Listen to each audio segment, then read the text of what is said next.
Assalamualaikum warahmatullahi wabarakatuh. Alhamdulillahirrabbilalamin. Wassalatu wassalamu ala asrafil anbiya wal mursalin wa ala alihi wa ashabihi rasulillah ajma'in. Asyhadu an la ilaha illallah wa asyhadu anna Muhammadar Rasulullah. Allahumma shalli ala Muhammad wa ala ali Muhammad wa ma shallaita ala Ibrahim wa ala ali Ibrahim fil alamin innaka Hamidum Majid. Alhamdulillah, pada kali ini kita akan membahas materi tabung. Materi ini disajikan oleh Rahmatullah SPD, guru MTSN 5 Kota Padang. Pada kali ini kita akan belajar tentang pengertian tabung, kemudian unsur-unsur tabung, jaring-jaring tabung, luas permukaan tabung, luas selimut tabung, dan volume tabung. Pengertian tabung. Bangun yang dibatasi oleh dua sisi yang sejajar dan kongruen berbentuk lingkaran, serta sisi lengkung dinamakan dengan tabung. Jadi sebenarnya tabung merupakan prisma. Karena di kelas 8 kita telah belajar prisma itu adalah bangun ruang yang dibatasi oleh dua sisi yang sejajar dan kongruen. Berbeda dengan tabung, di sini dibatasi dengan berbentuk lingkaran. Jadi di sini kita melihat prisma segi 4. Ketika prisma segi 4 ini kita potong menjadi dua bagian, ini dia menjadi dua buah prisma segitiga. Kemudian beberapa buah prisma segitiga, yaitu 6 buah, kita susun, dia akan menjadi prisma segi 6. Kemudian kita perbanyak, yaitu dia menjadi prisma segi banyak. Semakin banyak potongannya, maka dia akan menjadi prisma segi tak hingga. Itu yang kita sebut dengan tabung. Untuk selanjutnya kita akan menggunakan gambar ini untuk menjelaskan unsur-unsur tabung. Unsur-unsur tabung. Unsur tabung yang pertama, pada gambar sisi yang diarsir ini, lingkaran T1 dan lingkaran T2 ini dinamakan dengan sisi alas tabung. Ini disebut dengan sisi alas, yang ini disebut dengan tutup atau sisi atas. Kemudian, titik T1 dan T2 dan T2 ini masing-masing dinamakan dengan pusat lingkaran, pusat sisi alas dan sisi atas tabung. Pusat lingkaran merupakan titik tertentu yang mempunyai jarak yang sama terhadap semua titik pada lingkaran itu. Selanjutnya, yang ketiga, titik A dan B pada lingkaran alas tabung, sedangkan titik C dan D pada lingkaran atas. Ruas T1 ke A dan T1 ke B, T1 ke A, T1 ke B, ini dinamakan dengan jari-jari lingkaran atau jari-jari tabung. Jari-jari lingkaran merupakan jarak pusat lingkaran ke titik pada lingkaran. Jadi antara T1 ke A, T1 ke B, atau T2 ke D, T2 ke C, ini disebut dengan jari-jari. Yang keempat, ruas garis AB dinamakan dengan diameter. Dari A ke B, ini dinamakan dengan diameter. Atau dari C ke D, ini dinamakan juga dengan diameter. Ini namanya diameter alas, sedangkan ini yang disebut dengan diameter atas. Diameter lingkaran merupakan luas garis yang menghubungkan dua titik pada lingkaran yang melalui titik pusat lingkaran. Berikut unsur-unsur tabung yang kelima, yaitu ruas garis yang menghubungkan titik T1 dan T2 dinamakan dengan tinggi tabung. Di sini adalah T1, ini adalah T2, maka inilah yang disebut dengan tinggi lingkaran. Kemudian antara B dan D ini juga dikatakan dengan tinggi lingkaran. C dan A juga disebut dengan tinggi lingkaran. Tetapi antara T1 dan T2 ini juga disebut dengan sumbu simetri putar tabung. Yang keenam, sisi lengkung tabung, yaitu sisi lengkung yang membatasi tabung yang dinamakan dengan selimut tabung. Jadi sisi tegak yang melingkungi tabung ini, inilah yang disebut dengan selimut tabung. Yang ketujuh, garis-garis pada sisi lengkung yang sejajar dengan sumbu tabung, ruas garis T1 dan T2 dinamakan dengan garis pelukis tabung. Jadi garis T1 dan T2 ini sejajar dengan garis BD, sejajar dengan garis AC. Maka BD AC ini dinamakan dengan garis pelukis. Garis ini pada tabung sebenarnya tidak pernah ada. Ini hanya ada pada gambar. Itu makanya dia disebut dengan garis pelukis. Adanya hanya ketika kita melukis lingkaran, melukis tabung. Selanjutnya, unsur-unsur tabung yang berikut adalah jaring-jaring tabung. Apa itu jaring-jaring? Ketika kita memotong rusuk pada tabung yang berbentuk lingkaran ini, kemudian yang di atas juga seperti itu, maka ketika kita buka, maka kira-kira gambarnya seperti ini. Maka bentangan dari tabung ini, inilah yang disebut dengan jaring-jaring tabung. Berarti ada dua bangun yang terjadi. Yang pertama adalah lingkaran, yang kedua adalah persegi panjang. Ini disebut dengan nanti adalah bidang atas, ini disebut dengan bidang alas, dan bentangan ini disebut dengan sisi tegak atau luas selimut.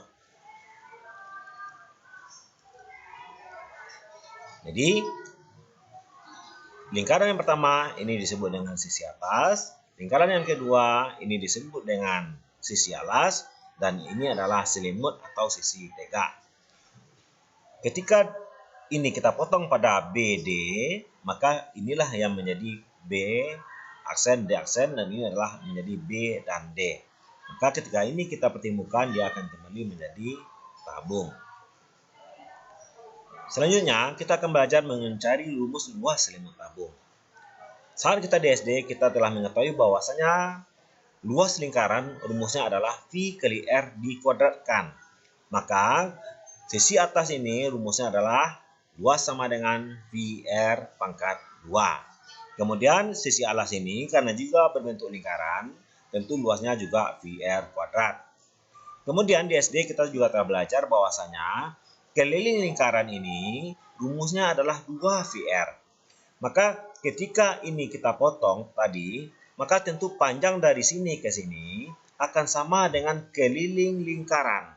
Karena keliling lingkaran rumusnya adalah 2VR, maka panjang dari sini ke sini tentu juga 2VR. Dan kita tahu bahwasanya luas selimut tabung adalah berbentuk luas persegi panjang. Sehingga rumusnya adalah panjang kali lebar, panjangnya adalah 2VR, dan lebarnya adalah sama dengan T. Sehingga untuk rumus luas sisi tegak atau rumus luas selimut adalah 2V kali R kali dengan T. Bagaimana kalau kita mencari luas permukaan tabung? Untuk luas permukaan tabung tentu adalah luas seluruh permukaan tabung. Tentu luas atas ditambah dengan luas alas, ditambah dengan luas selimut. Sehingga jadinya luas permukaan tabung sama dengan luas selimut, ditambah luas sisi alas, ditambah dengan luas sisi atas. Luas selimut kita dapatkan tadi adalah 2VRT, luas sisi alas adalah VR kuadrat, luas sisi atas juga VR kuadrat. Karena ini sama, tentu dia menjadi 2VR kuadrat. Di sini ada 2VR, di sini juga ada 2VR, maka 2VR kita keluarkan dengan menggunakan sifat distributif. Sehingga yang tinggal di sini hanyalah R, di sini adalah tinggal T. 2VR kali R adalah 2VR kuadrat, 2VR kali T adalah 2VRT. Contoh soal. Yang pertama, sebuah tabung memiliki jari-jari 7 cm dan tinggi 10 cm. Hitunglah berapa luas permukaan tabung tersebut. Penyelesaian, L sama dengan 2 kali V kali R kali R ditambah dengan T. Karena di sini diminta adalah luas permukaan tabung. Sehingga karena di sini jari-jarinya adalah 7, maka kita menggunakan V adalah 22/7. Maka 2 kali 22/7 kali R-nya adalah 7, kemudian R-nya juga 7, sedangkan tingginya adalah 10. Sehingga 2 dikali 22 adalah 44, kemudian 7 dengan 7 ini kita bagi hasilnya habis, sehingga 7 ditambah 10 hasilnya adalah 17. Maka luasnya adalah tentu 44 dikali dengan 17, hasilnya adalah 748 cm pangkat 2. Jadi, luas permukaan tabung tersebut adalah 748 cm pangkat 2. Contoh yang kedua, sebuah tabung memiliki diameter 20 cm dan tinggi 15 cm. Berapakah luas permukaan tabung tersebut? Maka, langkah pertama kita harus mencari dulu jari-jari tabung. Sehingga R sama dengan diameter dibagi dengan 2, tentu 20 dibagi dengan 2 hasilnya adalah 10. Selanjutnya, kita akan menghitung luas permukaan tabung. Luas permukaan tabung adalah 2 kali V kali R dikali R ditambah dengan T. Sehingga V yang kita gunakan adalah 3,14 karena R yang kita dapatkan di sini kita lihat adalah tidak kelipatan 7, maka kita menggunakan 3,14. Sehingga kita dapatkan hasilnya adalah 2 kali 3,14 hasilnya adalah 62,8. 10 tambah 15 adalah 25. Nah, maka hasilnya adalah 1570 cm pangkat 2. Jadi luas permukaan tabung tersebut adalah 1570 cm pangkat 2. Berikut, kita tahu bahwasanya tabung tadi merupakan bahagian dari prisma. Semakin perbanyak segi prisma tersebut, maka dia akan semakin berbentuk lingkaran. Sehingga rumus volume tabung sama saja dengan rumus volume prisma. Dan kita telah belajar di kelas 8 atau di SD bahwasanya volume prisma adalah luas alas dikali dengan tinggi. Karena alasnya berbentuk lingkaran, tentu rumus alasnya tentu menjadi VR kuadrat. Sehingga dikali dengan T. Maka volume tabung rumusnya adalah VR kuadrat dikali dengan T. Contoh soal. Sebuah tabung memiliki jari-jari 7 cm dan tinggi 10 cm. Berapakah volume tabung tersebut? Diketahui V sama dengan 22/7. Penyelesaian. V sama dengan VR kuadrat kali dengan T. V-nya adalah 22/7, R-nya adalah 7 dikuadratkan dikali dengan 10. Berarti V sama dengan volume sama dengan 22/7 dikali 7 dikuadratkan hasilnya adalah 49 dikali dengan 10. Sehingga hasilnya ada tentu menjadi 154 kali 10, hasilnya adalah 1540 cm pangkat 3. Jadi, volume tabung tersebut adalah 1540 cm pangkat 3. Yang kedua, sebuah tabung memiliki jari-jari 10 cm dan tinggi 5 cm. Berapakah volume tabung tersebut? Kenapa kita menggunakan V 3,14? Karena jari-jari di sini tidak kelipatan 7. Sehingga volumenya adalah V sama dengan V kali R kuadrat kali T. V-nya 3,14, R-nya adalah 10 dikuadratkan kali dengan 5. Maka V sama dengan 3,14 dikali 100 dikali dengan 5. Sehingga hasilnya adalah 314 dikali 5. Kenapa? 3,14 kali 100 adalah 314. Sehingga kita dapatkan volumenya adalah 1570 cm pangkat 3. Jadi volume tabung tersebut adalah 1570 cm pangkat 3. Contoh soal berikut, soal yang ketiga. Sebuah tabung memiliki diameter 14 cm dengan tinggi 5 cm. Berapakah volume tabung tersebut? Penyelesaian. Karena di sini diketahui diameter, tentu diameter ini sama dengan 2 kali jari-jari. Sehingga jari-jari sama dengan 14 dibagi 2. Berarti diameter kita bagi dengan 2, ini dikuadratkan. Sehingga 22/7 dikali 14/2 dikali dipangkatkan 2 dikali dengan 5. Maka volume sama dengan 22/7 dikali 14 dibagi adalah 7 dikuadratkan dikali dengan 5. Sehingga kita dapatkan hasilnya adalah 154 dikali dengan 5. Sehingga volumenya adalah 770 cm pangkat 3. Jadi volume tabung tersebut adalah 770 cm pangkat 3. Yang keempat.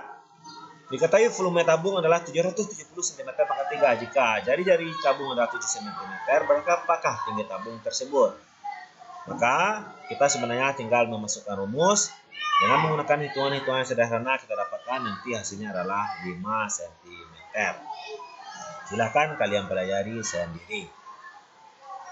Selanjutnya kita masuk kepada aplikasi tabung dalam kehidupan. Seorang pengusaha ingin membuat tendon air berbentuk tabung dari plat besi. Jika pengusaha itu merencanakan isi tendon air sebanyak 2310 cm desimeter pangkat 3 dan jari-jari adalah 7 desimeter dengan V adalah 22/7, maka luas plat besi untuk membuat sebuah tabung adalah. Maka untuk menyelesaikan ini 1 desimeter itu sama dengan 10 cm sehingga 7 desimeter sama dengan 70 cm.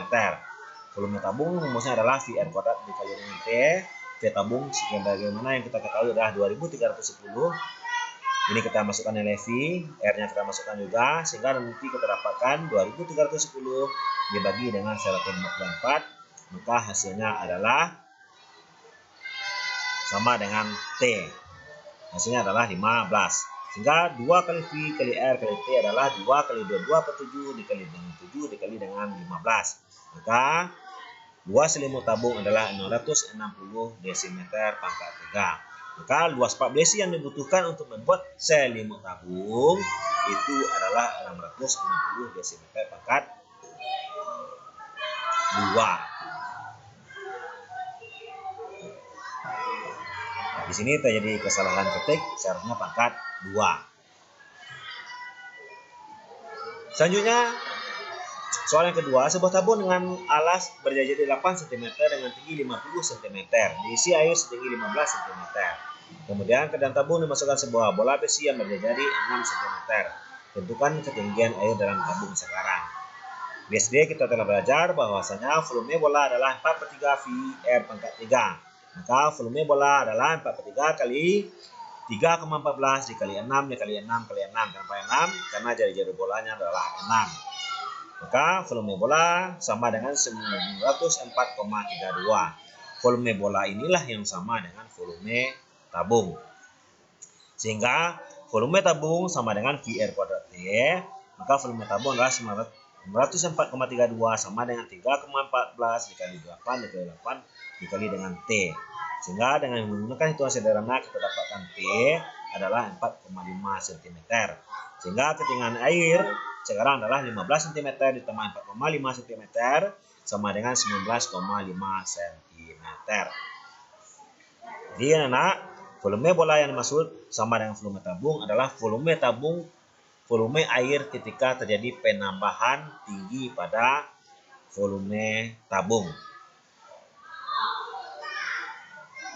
Yang ketiga, sebuah kaleng minyak goreng membentuk silinder berisi 6,93 liter. Mempunyai T sama dengan 20 cm. Berapakah jari-jari kaleng? Hitunglah luas kaleng tanpa tutup. Maka dengan menggunakan hitungan-hitungan ini, volume tabung sama dengan VR kuadrat T. Kita masukkan, maka kita dapatkan R sama dengan 10,5. Kemudian untuk mencari luas kaleng tanpa tutup, terus V kali R ditambah dengan 2T. Sehingga kita dapatkan hasilnya 1696,5 cm pangkat 2. Terima kasih. Bertakwalah kepada Allah SWT. Dan jangan lupa mendirikan salat. Semoga berkah. Assalamualaikum warahmatullahi wabarakatuh.